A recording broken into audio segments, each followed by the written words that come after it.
Welcome to the RPG Podcast. And we are live. Oh, God, Patton! Presented by SHEATH. A Time Wheel production.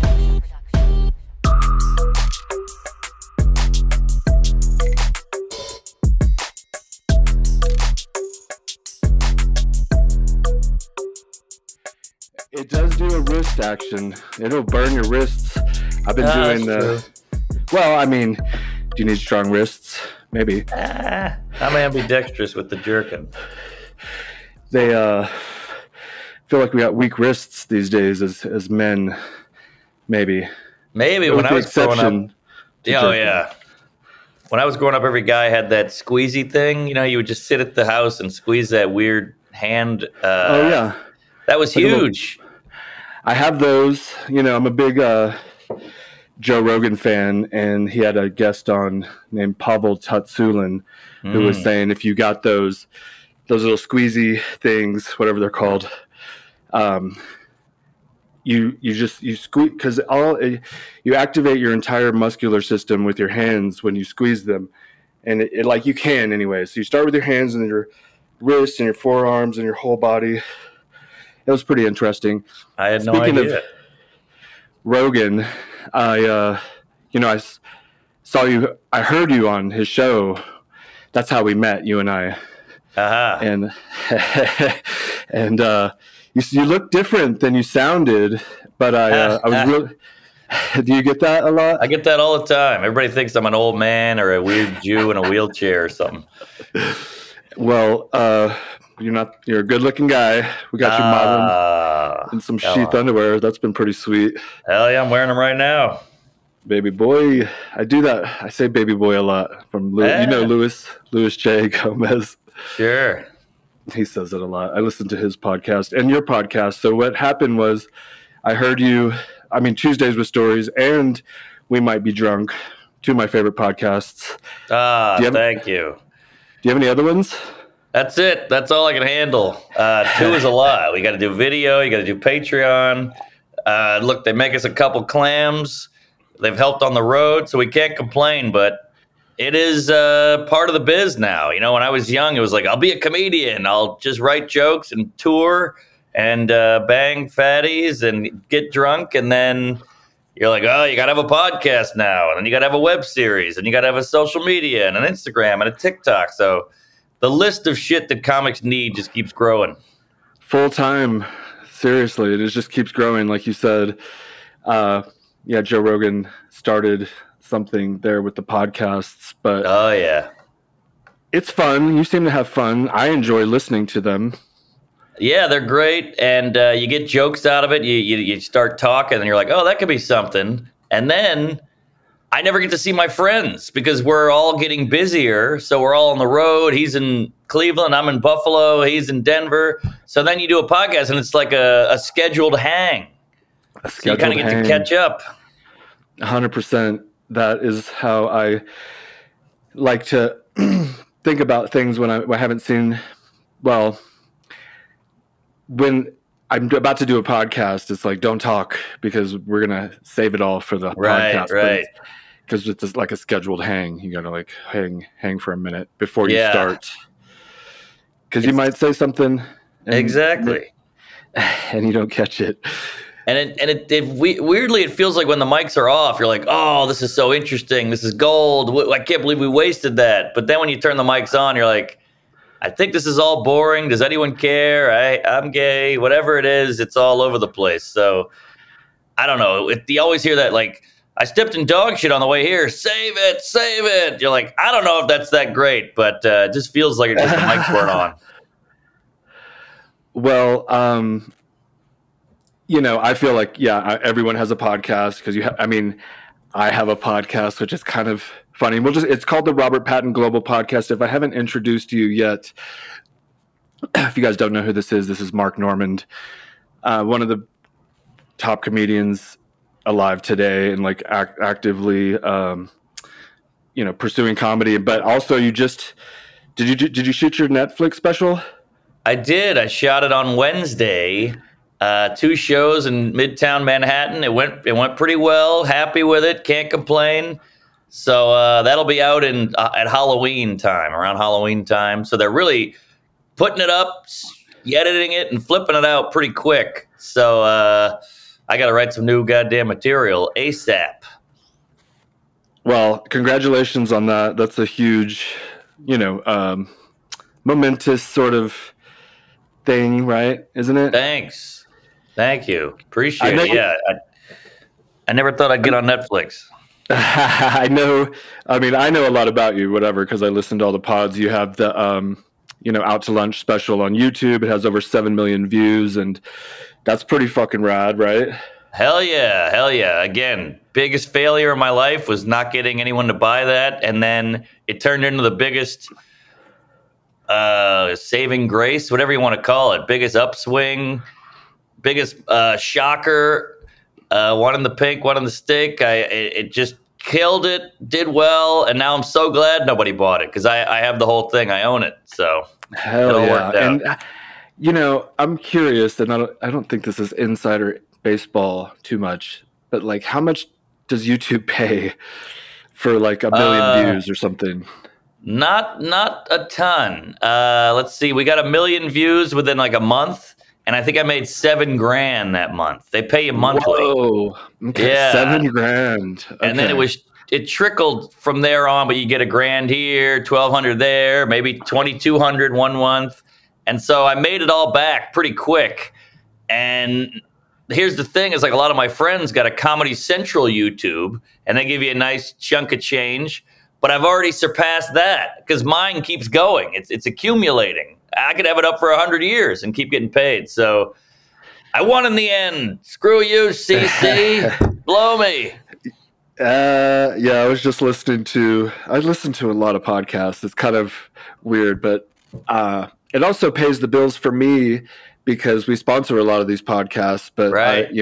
So it's like a win-win. I'm listening to the people I'm paying to promote our product, and I get a little bit more of a kick out of it.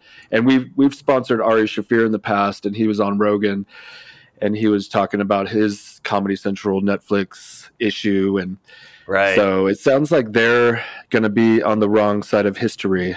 Yeah, a lot of nickel and diming, a lot of taking advantage of young comics who are green and new and prepubescent.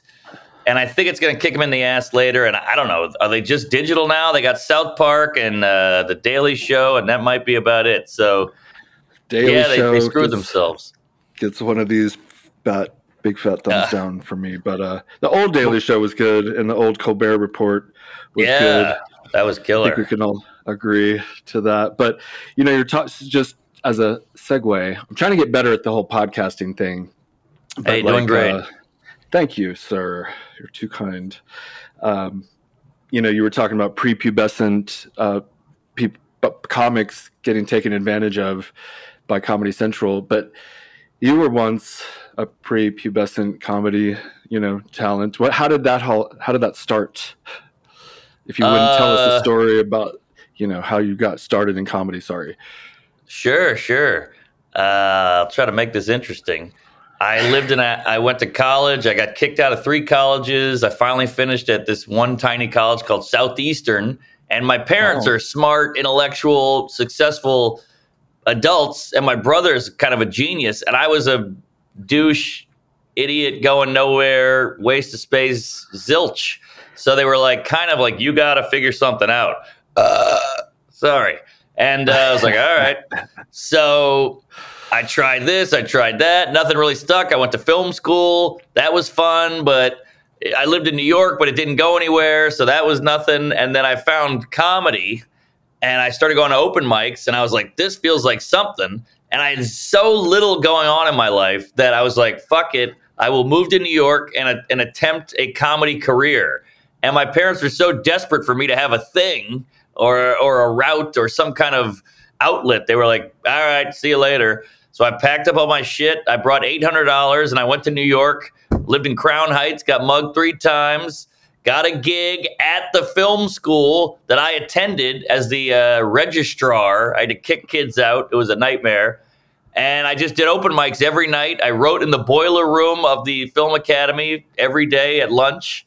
I would skip my lunch and just wrote jokes. I was horrible. I was clueless, but I was doing 4 or 5 mics a night. You make friends with other comics. You start working your way up the ranks. And, here we are. I don't know, 15 years later, 13 years later, 14. And we're doing Netflix. We're doing YouTube. What year was that? Was that?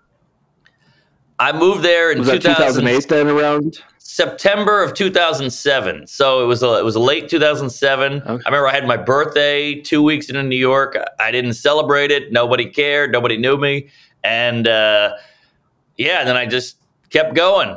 And eventually it clicked a little bit, but I couldn't do it again. It was such a hard road. It's so scary because you're like, who knows if I'll ever even get anywhere? It's a huge gamble. That's why it gets annoying when people say, hey, comedian, you work 1 hour a night. You tell dick jokes at a nightclub. Must be nice. You're like, yeah, but you give up your 20s and move out there and be broke and live on dumplings and dollar pizza and suck dick and do crank and, all that shit. So that's the hard part, is the giving up 10 years of your life to maybe make it. There's no guarantees. Yeah. Well, that's a similar kind of thing that I had going with SHEATH. I had the idea. It was right in a year later, 2008. But I joined the Army in 2006. Wow. And I was 26. So I was like right in the middle of it all.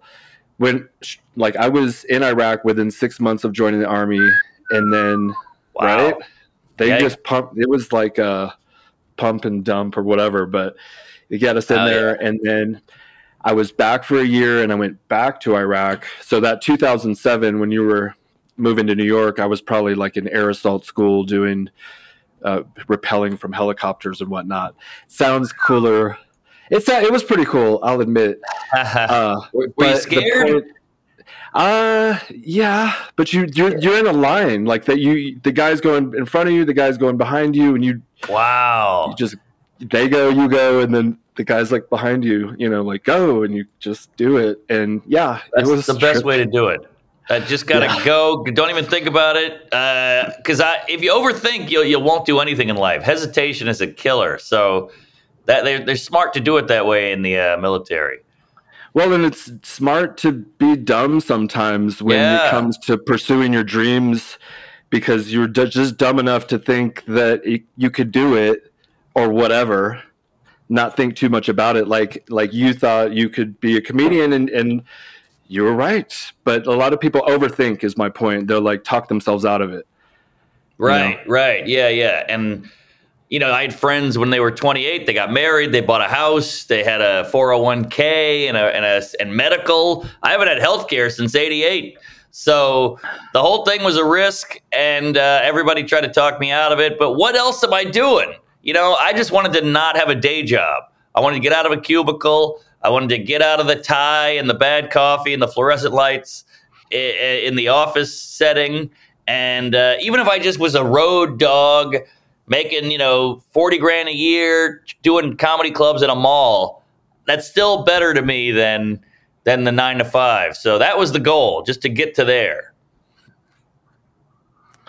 Well, and you took it, comedians and fighters, you guys can take your career sort of in your own hands. Whereas I was doing that office job like you're talking about. I was 23, 24, working a payroll. I was in a cubicle, and I was in Orange County at the time. And I remember this young man came in, and he was showing us his headshots because he was going to make it in Hollywood, but he was just working as a temp in the payroll department with me and my team. And I never saw him make it. He ultimately left the payroll department, but with LA and acting, you're auditioning, and are they going to accept you? But you just in comedians, you can force it sort of by being great, and it's undeniable.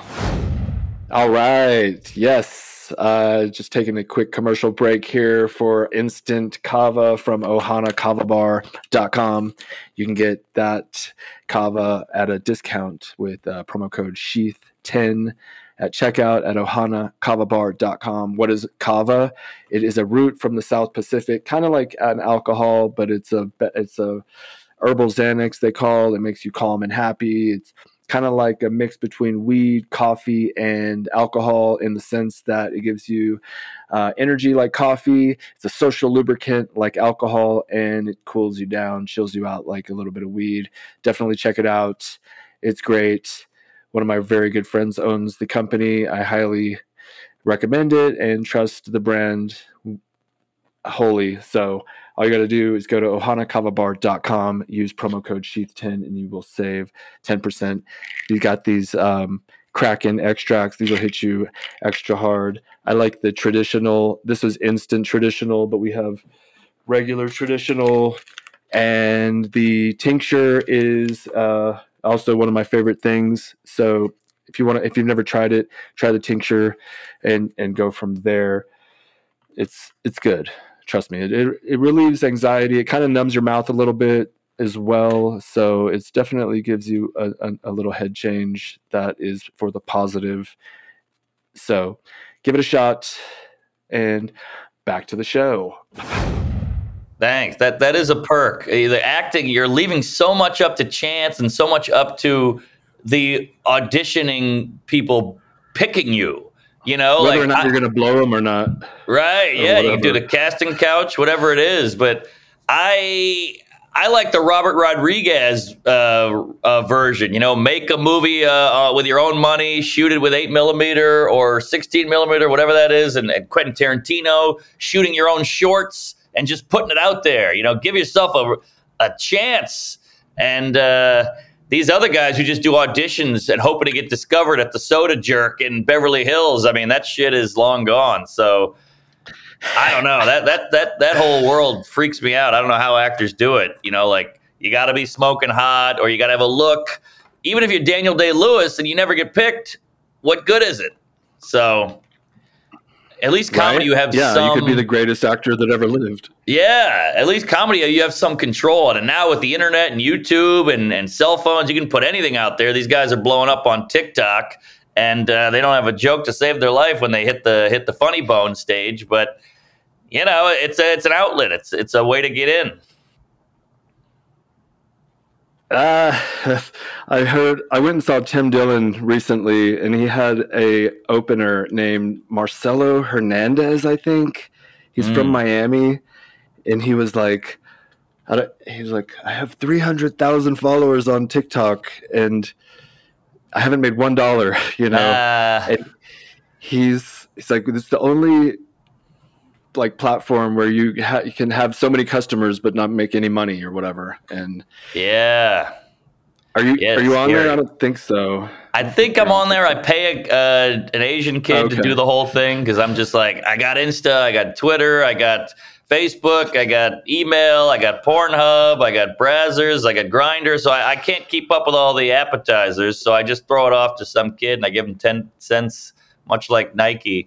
And he just sits in a room and does it himself. But it's too much. I want to write good jokes and move on with my life. But I got to ask, you're a real man. You built a career. You got your own underwear. How the hell did you go from military to having sex with kids to starting your underwear company?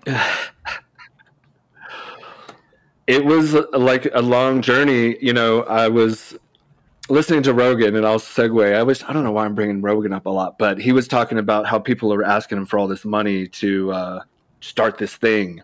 And I did that when I was trying to start my thing to my rich uncle, who, you know, laughed me.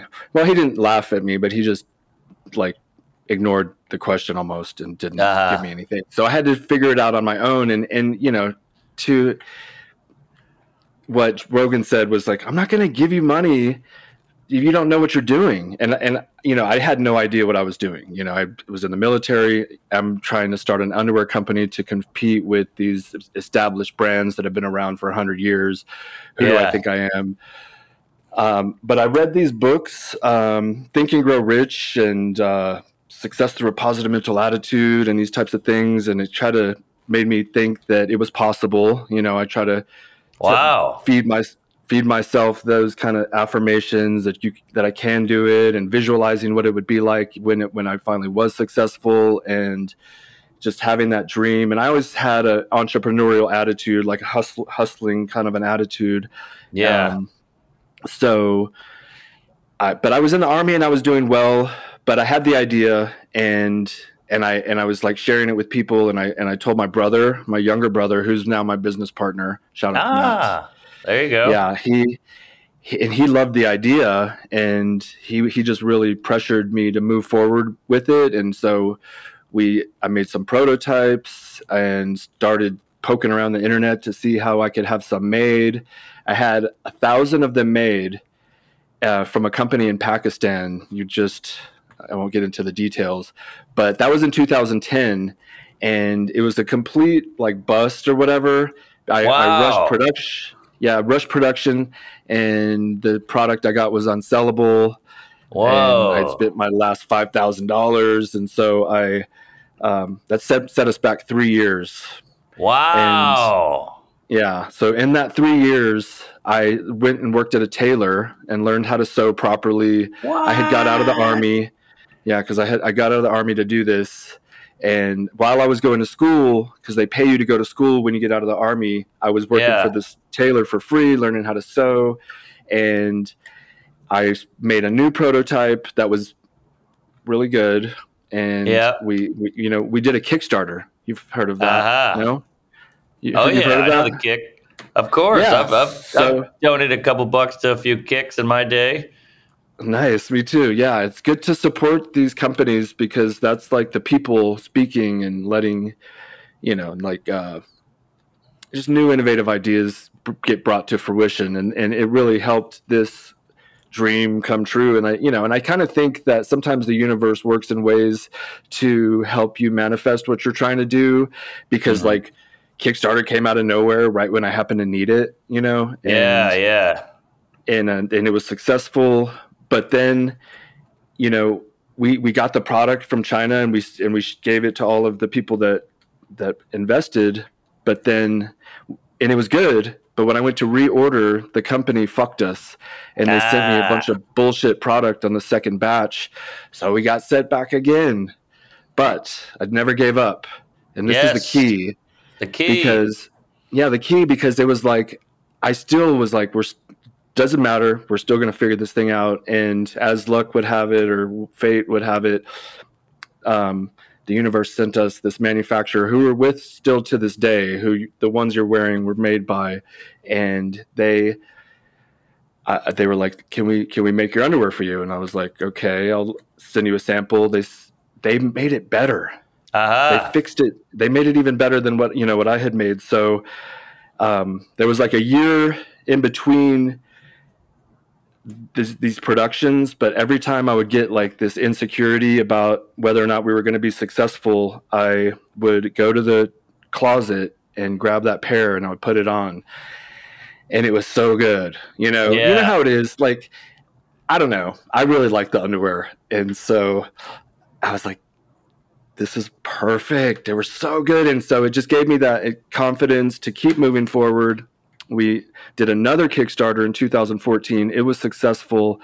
And ever since then, we've doubled in growth every year, which is pretty good growth. And if we keep that up, we'll be hitting $1 billion in like 5 more years or something crazy. My Lord. I mean, I'm kind of joking, but how it starts multiplying, and it'll be up there. If we keeps doubling, it's easy to double from 100,000 to 2,000 or 500,000 to $1 million. But then when you're going, and we're not here yet. We're like, I don't want to give too much away, but we'll be hitting like 10 in the next year, hopefully, right? Yeah. So we're at like, and we might triple this year, which is pretty cool. Thanks in part to you and a lot of the guys we're working with, just really killing it. Come on, hey, it's a good product. We love it. I'm wearing them right now. It's all you, and it's so crazy that you're holding on to like 1 million guys' balls right now. Isn't that like all over the world? Isn't that wild? You've got these balls in your hands. It's good hands in Allstate. You're entrusted. Allstate. Exactly. That's exciting. It's kind of surreal at times. You know, I've taken a step back, and I'll ask you about this because, like, you know, it came from nothing, right? And then if you take a moment to just realize what you've built, you can't dwell on it for more than like a couple of minutes or whatever. But like, you'd be like, I did something, you know? Yeah, it's very exciting. I mean, a nightmare to do. Again, don't know if I could do it over, but I'm glad I did it. And you know, some people have a kid and they're like, oh my God, we want to abort it. This is horrible. I'm too young. I have no money. And then they go, I love this kid so much. I can't imagine not having this kid. If he wasn't here, I'd be miserable. And I feel like comedy's like that. You know, it's got diapers on. It's crying. You miss everything. You don't go to your friend's wedding. You can't get laid. You're doing this. It's taking up all your time. And then now I'm like, this is the best thing that's ever happened to me. I love it. Without comedy, I would be ruined.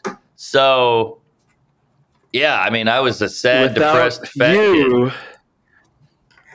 Comedy would be ruined. You add a lot to comedy. It's good, man. The queefs and the gays. I'm a Tuesday. Shout out to the gays. Praise Allah. When I first started listening to Tuesdays with Stories, which I highly recommend, and We Might Be Drunk, I don't know which one's my favorite, but with Tuesdays with Stories, you would all the queefs and the stick it in my ass and see if I come and all, and I was like, are these guys gay? And you were calling Joe fatty, and I was like, is he fat? And then I finally saw Joe, and I was like, he's not fat at all. He's a handsome man.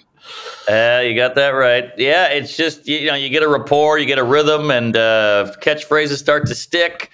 We've been doing the show for a goddamn 8 years. I mean, the show's got almost got pubic hair. Whoa, we're getting so old. Jesus, I didn't know it was that old. Yeah, go ahead. Sorry. No, it's just grown to this kooky, wacky thing, and there's some guy in India listening to it right now with his friends in a basement cackling, and then they die of COVID. But it's it's made a lot of people excited. That's why the canceling or whatever you offended stuff is so weird, because you're like, this has made so many people happy and got people through things, and we get all these nice messages and Chipotle. So I don't know. We're just trying to be goofballs and say kooky, weird shit and get a giggle out of you. I giggle so much. It's like, oh, great. You know, on Tuesday morning, I get you guys and the Believe You Me podcast with Louis J. Gomez and Michael Bisping, and I was usually listen to your guys' first because I don't know, it's funny, and one of my new catchphrases I stole from you is "to each his anal." Yeah, I love that. I don't know where that came from. Weird looks. I was just taking a college course again. Me and my wife decided to take ceramics class this past summer semester, and I would say that to some of the students in class, and they would just give me a weird look, but. It's fun. Yeah. Well, and we sponsored Nick DiPaolo. He's kind of crazy, and I got a "What Up Nicka" shirt, and that's probably a little bit racy. Was walking the line there, Fatty. But I know, and I'm not supposed to do that because I'm gotta stay corporate and whatnot. We're all gonna die one day. I mean, you're your own guy. That's you're true. Off in the woods shooting things with a crossbow and skinning them alive and plowing your wife on a deck. So I think you're good, man. You're living life. I didn't even know you were married, but your wife must love Sheath, because my girl says like the hottest thing a guy can do is take a risk and have it pull off. She's like, I don't care if you're ripped, got a huge dong, donating to charity. She's like, I like a guy who starts his own business, doesn't have a boss. That's hot, and that's you. You're a veteran with a beard, and you've killed an elk with your bare hands, and you've dragged a gay guy from your truck, whatever it is. And I think the wife must love that. She gets turned on. She stays wet, I say sometimes, but I'm very fortunate. She's very good to me. I'm very blessed. There you go. And congratulations on your engagement. That's exciting. Yeah. He's a lucky guy. He's very lucky. Yeah, very scary. It's very adult. We're all nervous, but you know, we're all gonna die one day. Might as well try this whole thing out. And she was really pushing for it. So I'm getting older. Well, what are you? 68? You're 40? 43. 43. Okay. 37. Yeah. About to be 38 in a month. And I don't know, like, how long can you just run around and plus, like, times are changing and people get upset and this and that. So I feel like let me settle down and just close the book on that chapter and just try to focus on everything else. Yeah, and if you can settle into it, it's nice. There's always the weird comparisons of, like, if you didn't do what you're gonna do. Yes. But I think it's good. It's companionship, and you just have to wrap your mind around it. It is kind of weird, but I think for the most part, it's the way to go ultimately. And you want to maybe have a couple kids or whatever. Yeah. I mean, I'm not, I'm happy. I'm very happy with my marriage. It's hard sometimes, but you've been, sure. I'm sure, like any relationship, I say that, be patient and be nice, and be understanding that they're probably going through something, and just let it kind of float off. If you get offended by whatever, you just have to let a lot of shit go. Just be more patient with them than you are with anyone else, and yourself, and be patient with yourself. It's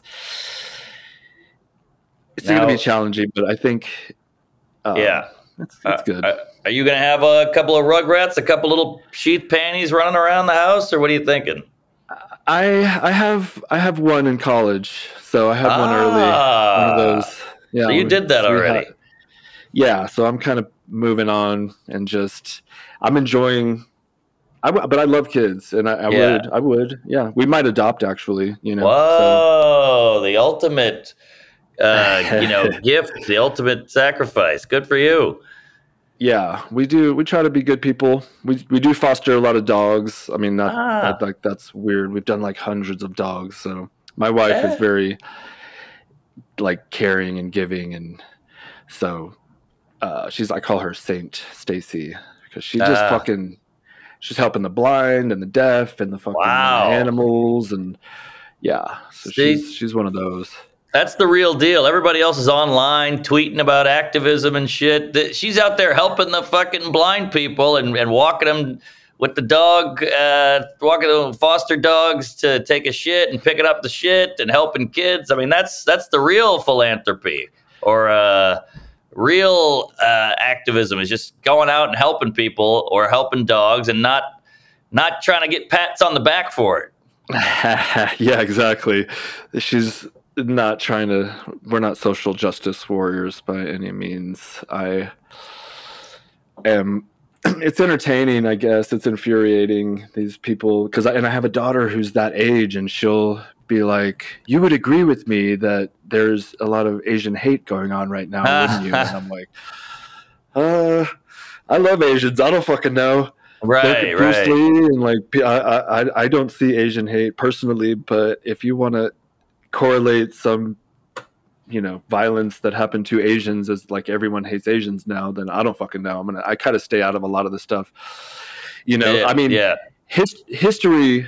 Time will tell all this shit out. You know what I mean? Like all these people saying what they think they know now. Like, right. I'm like, I'm just gonna. I don't know anything, but I know that printing money is probably not the best thing, and as bad as Trump was, he was more. I don't want to get into that too much, but maybe some people might think he was better than what is currently happening right now, and sure, he might even say he's the real president. I'm just joking. Well, it just feels like there's a hashtag and there's a victim du jour. We gotta support this group now. We can only support one at a time, right? Before that, it was women, then it was trans, then it was BLM, and you can only do one. And you're like, well, Asian hate seems like it's kind of over. So are Asians just fine now? Like, is that done? It's all very trending and social media fueled. I hate all of it. Just help people, be nice, be a decent human being, throw some money at stuff if you can afford it. And what is it? Be the change you want to see. Like, you go help the blind or the gay or whatever it is. You give them a hand and stop tweeting about everyone else being a piece of shit, because that doesn't make you a better person. Ugh, it's so gross. And I've gotten entangled in a couple of the Twitter battles where somebody will say something stupid and then I'll say something back. Like, I'm usually pretty sarcastic about it, and I'll be like, okay, yeah, she's really smart when, about saying something about some political figure that did something stupid, and I'll be like, but they say it's smart, and to me it's like so dumb, and I'll just go along with them and be like, yeah, she's a genius, but just exactly.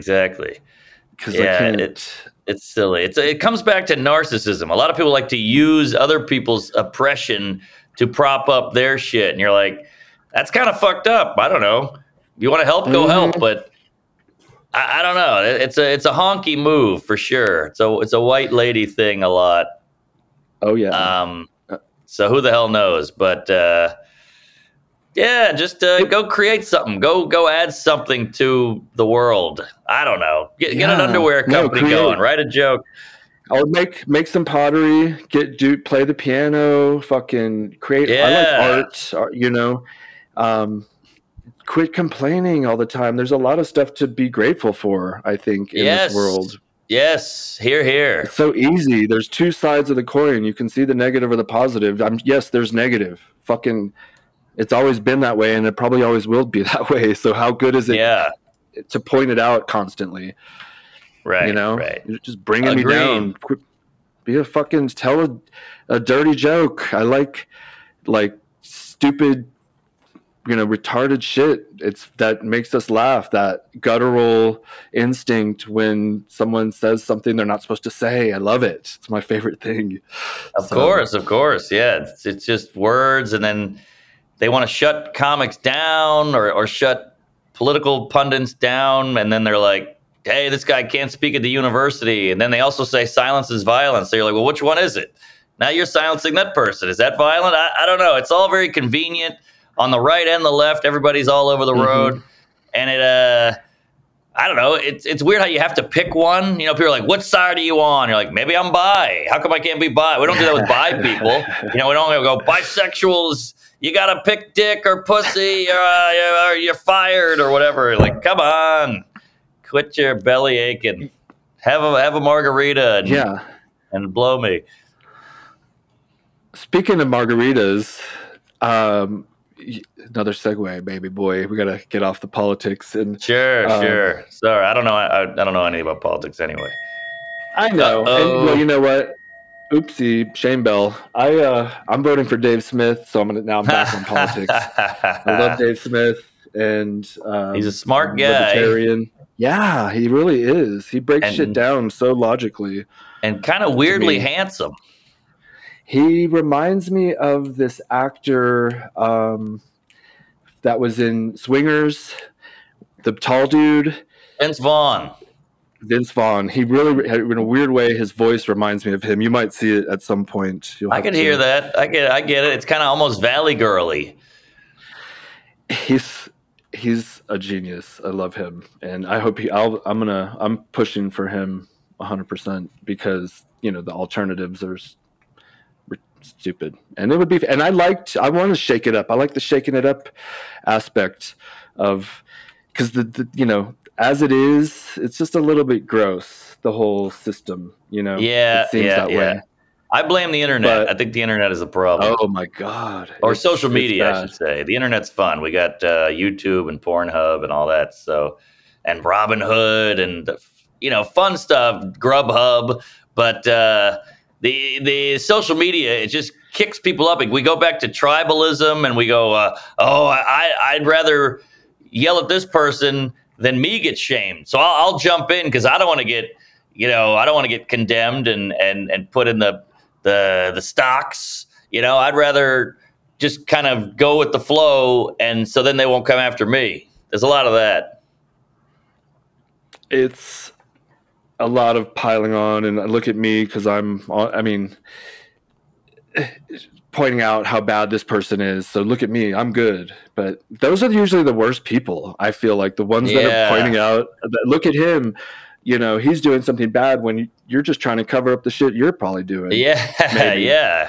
How many times have we seen that before? Like, this person has a mean tweet, and then you look up like, well, so did you 5 years ago. And they're like, well, I've evolved. You're like, well, how come maybe they'll evolve? I don't know. Like, maybe they evolved. They don't give those people that grace of maybe they evolved. So fuck them. I don't want anything to do with people like that. I'll take their money, though. They can come watch the shows and they can buy their underwear, but I'm not going to hang out with you if you're fucking being a little bitch. Ultimately, just like pointing the finger at other people, like go do something with yourself. And on that note, like you're doing something that is pretty exciting, I think. And like everyone has a podcast. A lot of celebrities are making beverages these days, but you and Sam Morril are making a bourbon or whiskey or what? A rye. Yeah. That's like a sakai. No? Well, it's like a bourbon almost. It's a type of whiskey, and we love that Don Draper shit, that 50s clinking glasses with the ice cube at the bar cart. And we like booze, we like whiskey, and we said, why the hell not? We're on the road every week. We're basically doing a campaign. Might as well bring some sauce out there and give it to every comedy club. The comedy club will make a cocktail. They'll sell that shit. So I think it's kind of a no-brainer. And how cool would it be to pull a Clooney or a Ryan Reynolds or a Cabo Wabo and sell that shit down the line for $10 bill or whatever? Fuck yeah. So we're giving it a shot. I feel like you guys came up. Well, what's the name of it? Because have you solidified a name? We officially sold on Fat Cat because it's like a New York fat cat, high society, bow tie undone. With a top hat, like a cat with a top hat. Maybe? Exactly. So, and we're a bunch of casual queefs. We're not very buttoned up, but we thought it'd be funny if we have a liquor that's all classy. But even though we're a bunch of degenerates, so this guy in Houston reached out. He's a distillery guy or whatever you call it, and he's signed up, and it's already being made. And we tasted a bunch. We picked the one we liked. We're putting a label on that bitch, and onward and upward. Smart. You can't go wrong with that. I know, McGregor just did it, and I think he sold for $500 billion with proper 12 whiskey. Is that right? And as your careers progress, you'll carry that brand name of the whiskey Fat Cat with you, and if you got to believe, baby. You know what I mean? Just like. Visualize it being a very successful brand, and there's something to that, and a lot of people think it's stupid, right? And it might say it's like woo-woo-y magic, but what it really is when you're visualizing it, you're thinking about it right then and there, and then you'll maybe have this idea of how to get one step closer to making that a reality. And the more you think about it or obsess about it, the more time you're spending bringing it to fruition. I would imagine you're obsessed with comedy. Yeah, right? Big time. Like it's all you think, not all you think about, but like it's a pretty constant just part of your thinking. That's the way you think, maybe. I basically have a comedy filter on my brain. So no matter if I'm at a baseball game or a bar or a pet shop, I'm just thinking, how could this be funny? What's the joke here? What's the twist?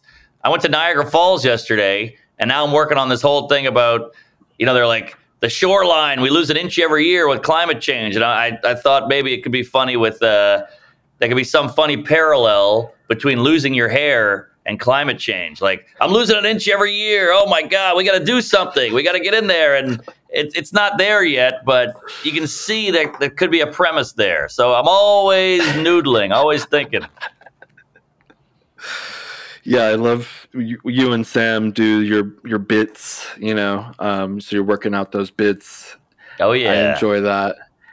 And I love how you and Joe play off of each other. Like you'll just be saying something and it'll be like, I don't know, the way you play off of a word and then it's the same word, but in a different context. And then he'll say another same word in a different context. And I'm not really giving the full picture. You have to listen to the show, but it's hilarious. And I love it. Oh, thanks. Very witty. Stream of conscious. He'll say, I got a bow and arrow, and I'll say Bo Jackson, and he'll say Arrowhead, and then we just keep kind of tagging it up for it's just puns and alliteration. Who the hell knows? We just kind of don't think about it and just open our mouth and see what falls out. And I think that's a fun exercise, just general conversation. Definitely. I'll try to do that too. It gets the brain cooking. You're always looking for some connection or some joke. And after we do Tuesdays, we turn those mics off. We kind of, woo! That's an hour of just, and it's fun. It's fun. It's good for the brain. They say old people should do crossword puzzles. Fuck that. Old people should write jokes with their friends in real time, publicly. Yeah, you're super sharp and quick on all of these things, and the way you fucking will remember actors and movies and like whatever, it's like you're on some limitless pill or some shit. Right. Oh, thanks. I mean, but you're just exercising. Yeah, like years of exercising this thing, and that's kind of like what I'm trying to get from this podcast is really improving my level of communication and being able to just stay focused, because a lot of times I'll be talking to someone and my mind will just drift off to business or meetings I got to do later or whatever, and I'm like, fuck, what were they just talking about? Yeah, you got to stay in it. Yeah, lock in, baby. But it's funny. That's what sorry, you keep going. No, I was done. Oh, all right. It's funny because podcasting is just part of our life. It's kind of like gardening or knitting. My mom has a podcast. It's just something you do now. Like, it's the new hobby. Everybody's got a pod. Every business has a pod. Every athlete has a pod. I mean, Kevin Hart has a podcast. Who's busier than Kevin Hart? Conan gave up his talk show to do a podcast. You're like, it's just become this new kind of standard thing in America that you got to have. So Cruz, it's fun. Megan Kelly. There you go. Senators and shit are having it. I have it, and that's crazy. and it's kind of cool. Like there's too many of them. Don't get me wrong. Everybody's got one, and some of them have 2 listeners. But it's funny because before you hid everything. You wrote a diary. You had a journal, and if anybody read it, you'd kill yourself. But now we're putting all our journals out there, and if nobody hears it, you kill yourself. So we've completely flipped on privacy, and you got to have one now. It's just part of life. It's like having an agent or a checking account or a driver's license. It's fascinating. That thing you just said about the diary being flipped inside out, it could be a bit maybe, because that could be a bit. You used to maybe write the secrets like, oh, I'm sexually attracted to this person, but now, it's just all out over the internet, and right. And if you don't respect it, then you're a fucking misogynist or some kind of ist, where you don't like them. Because it's just keep it to yourself, though. We used to just keep this kind of stuff to ourselves, and everything was fine. I think that might be a move. In the future, maybe is some more privacy would help us all get along a lot better, instead of forcing people to accept my weirdness or whatever, my uniqueness in some way. Don't worry about what I'm doing. Don't worry about what I think. Yep. Well, it seems technology is getting better and people are getting worse. It almost seems like we're not catching up to the technology. Keeps advancing and people keep going more primitive. It almost seems like we're getting more tribal, we're getting more divided, we're getting more scared of what side you're on and what you said and what you did in the past and all that. So it's a very put you in the stocks, throw tomatoes at your face kind of culture we're back to. And I thought we got out of that. The gallows. We're Yeah. fucking bringing back the gallows. Hang that motherfucker and fucking cheer it on and bring your kids to watch. And yes. Yeah. Schadenfreude, baby. What's that? Schadenfreude. I don't know. You know what that means? No. That's the German word for getting pleasure out of other people's pain. Ah, yeah. Yeah, we got a lot of Schadenfreude. Schadenfreude. Oh, yeah. Well, you know, you were talking about podcasts. Everybody has one, and I heard this, and I don't know where I heard it from, but it's like the new social media. Not new, but it's almost like the ultimate social media because it's not a tweet. It's not this post that can be taken out of context. It's a long form conversation that we can actually get the whole picture, you know, of who these people are, you know, as much as you can, but much more so than any tweet or post or picture of like, look at me, I'm in Niagara Falls, you know, looking beautiful or whatever. Yeah. I'm on top of the world, but yeah, this is just the realness, and it's bringing it. I feel like it brings us together in a way. Like, this is awesome. I'm loving this. I'm able to talk to you, and without podcasts, I might be able to DM you, but in this way, and you know, I really appreciate you coming on here. We got a little bit longer, but this is really huge. Thanks for having me.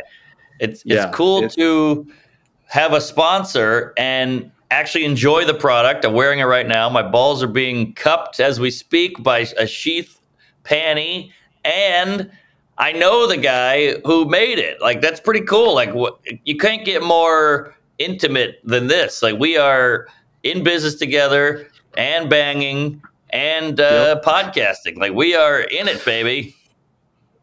It's a match made in heaven. Because I love your comedy, you know, and that's what I've been doing with SHEATH, is reaching out to just people I like. You know, I'm not like, I got to get on some TV show on a commercial. It's like, you know, I want to work with the people I enjoy listening to, because I know other people are going to enjoy listening to them, and we're all kind of maybe of the same like mind, open-minded, somewhat at least. Also, and so it's just fun for me to be able to promote SHEATH through people I enjoy, like consuming their media and stuff, like fighters and you and all the comedians. I work with the fucking best comedians, you, Tim Dillon, and you know, Joe and Sam, and like all these big name guys like Ari Shaffir, and like even Schultz, Andrew Schultz, fucking Bill Burr. We sent him some stuff. Like, all wow.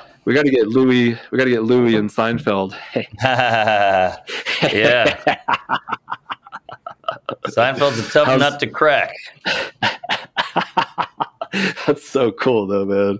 I love hearing the stories about, you know, your interactions with him and your insecurity. Like, you're like, oh, is he going to text me back or whatever? Or, oh, yeah. You know, it's because it's real. And, you know, I've had that kind of interaction with quote unquote celebrities, and, you know, and it's just like, you don't want to overstep and, you know, be needy or be like, oh, be my friend, you know, or anything, you know. It just is what it is.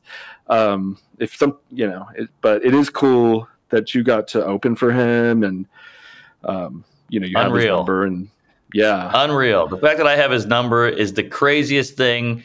You know, I've done Netflix. I got a 7 million view YouTube, podcast, whatever it is, all that shit. The fact that I have Seinfeld's number takes the cake. Unbelievable. I grew up watching that with my family. I mean, the whole thing is bananas. It's crazy. Life can be that long that you can get there.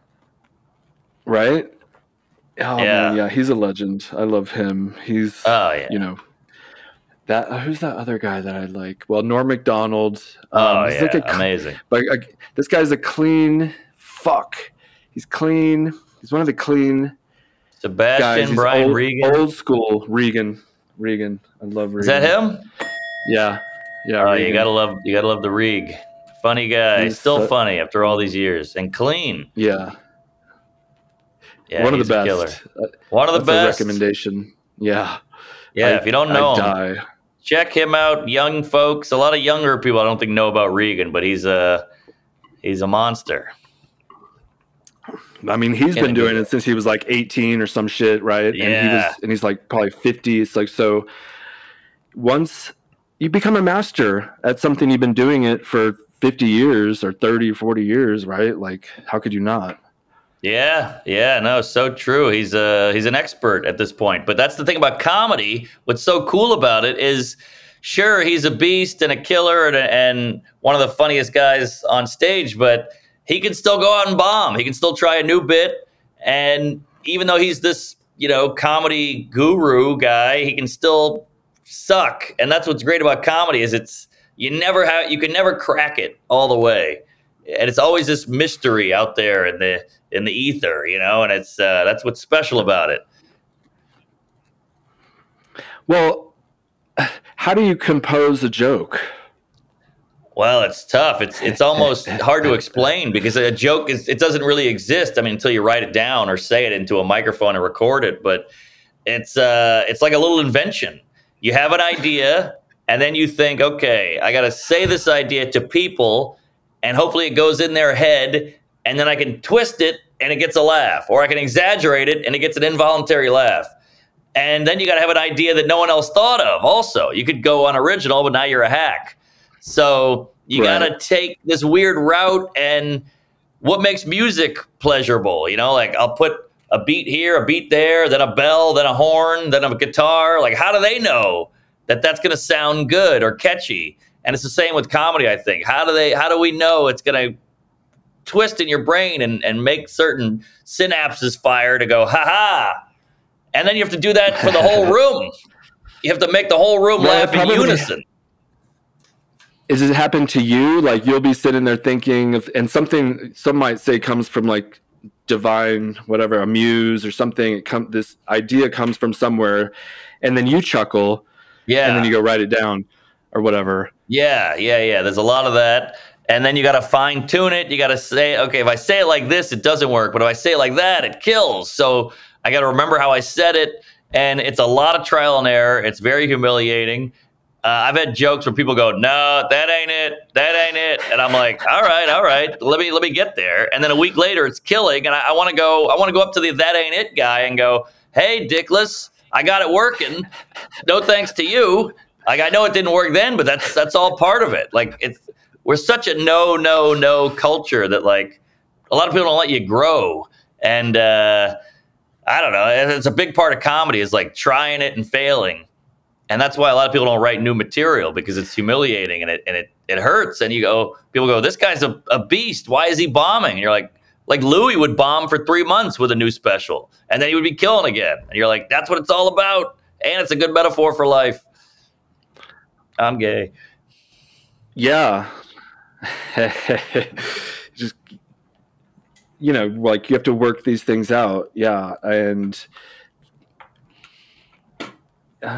life is crazy. Yeah. And they say public speaking is like the number one fear in Americans. So imagine not only are we public speaking, but we're public speaking, attempting a laugh and then not getting one. Oh, man, what a bummer that is. But it's the only way to do it. And you're just, look, because this is what I tried comedy. And oh, really? I did like 5 open mics, and the first one was actually the best one. And always. I told a story about how, and because it was just a story about how I hit myself with my own car and broke my leg. Wow. It was the last pizza delivery I ever made, and I was driving down to this, the house. It was on a dirt road. And so it had a dirt kind of driveway, and I was like driving down, and I was smoking a blunt on the way down the driveway as I was about to make this delivery. I put the blunt out in the ashtray, parked the car, grabbed the pizza, walk around the front of the car. I'm halfway to the house, to the front door, and I heard my engine rev. Uh-oh. And I was like, oh shit. And I turn around and it's like rocking and it starts rolling towards their house. So I like throw the pizza to the door to get it as close as I could to the door.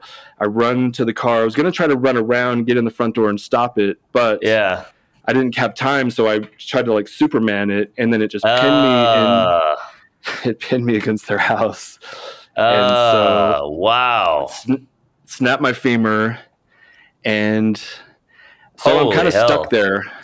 It's not as funny. It's like how you tell it and stuff. So now I'm just kind of telling it in a story form, but yeah. I'll just go ahead and finish it right on my like back. Stuck. I'll see if you like it. I'm stuck between the car and the house. My leg is broken.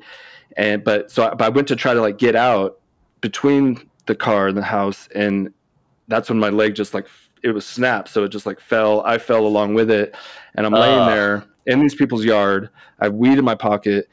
I know like cops are going to be coming soon, so I grabbed the weed and I threw it. But because it was in like this little plastic baggie, it landed like 2 feet from me. And I couldn't reach it. So I have this weed in a bag laying like, not 2 feet, but like 5 feet from me. And yeah, oh my God, what a bummer.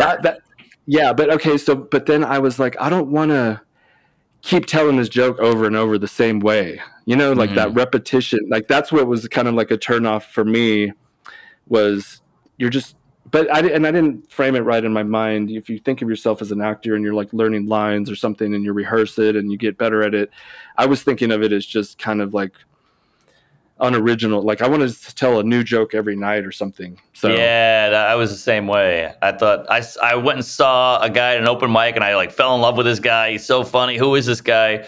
Went back a week later. He did the same material and it crushed me. I didn't know that was part of it, but apparently it is. But it's all how you frame it. So, and you're killing it, man. And you're always coming up with new shit and always eager to see what's next. And you said the Netflix special is coming out in like November? Yeah, early November, late October, something like that. So it's a quick turnaround, baby, and it's pretty dicey. We hit everything: trans, BLM, gay, white, black, anal, Jews. Perfect. So hopefully the kids like it. I'll get some backlash, but maybe it'll create a little buzz. Oh, I love it. I'm excited to see it. And Out to Lunch is out on YouTube right now. You can check that out. You can watch I Hate Myself from Joe List. Yes. There's Sam Morril stuff out there. I don't know if he's released a special or anything recently. Yeah, maybe he has, and I feel like an asshole. He's got one too called "I Got This." You check it out; it's a killer. And he's got a rooftop thing. He's got a lot of stuff. Give him a goog. I love him. I started following him when we started sponsoring the We Might Be Drunk, and he's got kind of like a Stephen Wright, a little bit kind of a thing. I don't know. It's not like just his voice, really. Yeah, it's not like one-liners or whatever. But he's got the gravelly voice. He's kind of like a Telly, Geraldo-y, but he's got really smart jokes. He's one of the funniest guys in New York, I'd say. So yeah, give him a goog. And I do a pod with him called We Might Be Drunk. We're starting a whiskey soon. So get on board, folks. Get on the train and let's choo-choo keep this puppy on the rails and keep on chugging. Let's go, baby. Join the Patreon. Their Patreon. We don't have a Patreon. We're cooking. All right, man. Well, thank you so much for coming on. We're at the end of our time. It's fucking been awesome. I'm super stoked to put this one out. Thank you. And just to have a nice conversation with you. We're both doing our thing, so it's cool to talk to someone else who's doing his thing and killing it. Hell yeah. Yeah, baby. All right. It's all uphill from here, and sorry if I sucked on here. I'm a little hungover, a little gay, but I'm in a hotel in Buffalo, not bragging. So enjoy Colorado, enjoy the wife, enjoy the trampoline, and I'll see you in hell. Thanks for having me. Praise Allah. Yeah. All right, everyone.